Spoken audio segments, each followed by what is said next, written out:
You may not recognize the name of Thomas Kinkade, but chances are you know his work. He is one of the top-selling artists ever. But many were shocked to learn after his death just this past April that Kinkade's own life was much darker than the idyllic images that he put on canvas. Yeah! Thomas Kinkade's death at age 54 from an accidental overdose of alcohol and Valium.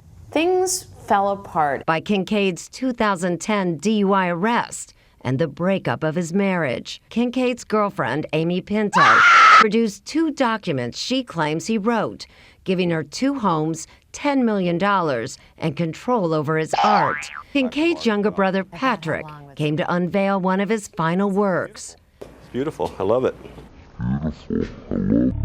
acting bizarrely in public, including urinating on a statue at Disneyland.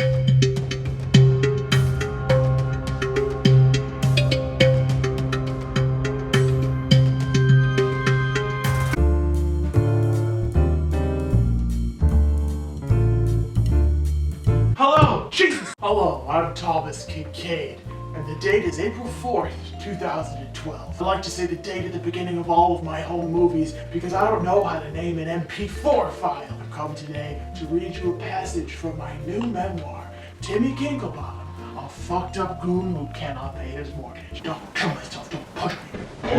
This last title was later changed to Timmy Kinkade, A Life of Light, which is close enough. Suffice it to say, I think my work is heir to the Walt Disney Foundation, and not just because it's racist to Jewish people. The things are going very well for me. My mall kiosks are doing better than ever. I have a smoking hot Indian girlfriend who would never betray me, and I got to jerk off in a lighthouse recently.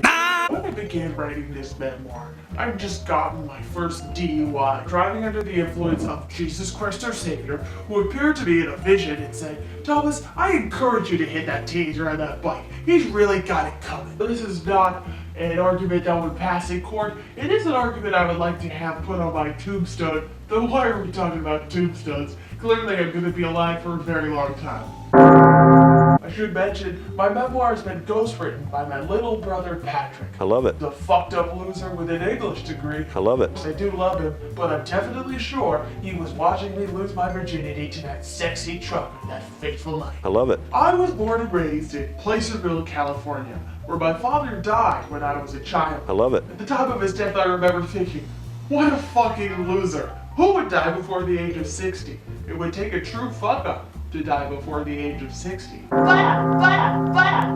was that day that I decided to live forever. In an earlier draft of my memoir entitled Thomas Kinkade, the Inverted Adolf Hitler, I detail my struggle to become a dictator, only to become a successful artist. My earliest memory of light would have to be when I burned my childhood home to the ground. And not only proved that I was God, but that God was angry. This later came up thematically in my paintings, where light emits from homes in ways that would only be possible if they had been set on fire from the inside. Was I a bully on the playground? Of course I was. I would whip my penis out for almost any reason and shout, "Alpha male! Alpha male!" until I came. I used to make all the students in the high school wear these dog collars that said, "Property of Kinkade, Thomas Kinkade, not his shit-heel brother Patrick." I love it. I'd gotten tired of yelling at him in public spaces, although it was hilarious. Our mother had abandoned us to pursue her dream of becoming Celine Dion, which she eventually did. I discovered the true meaning of life when I met my wife. My wife. Nanette Kinkade. I saw in her a weak spirit begging to be manipulated by a sociopath. When we made love one night, she shouted, "Lighthouse!" And I suddenly knew what my new artistic vision would be. I was going to paint contrived garbage that would look great on a puzzle.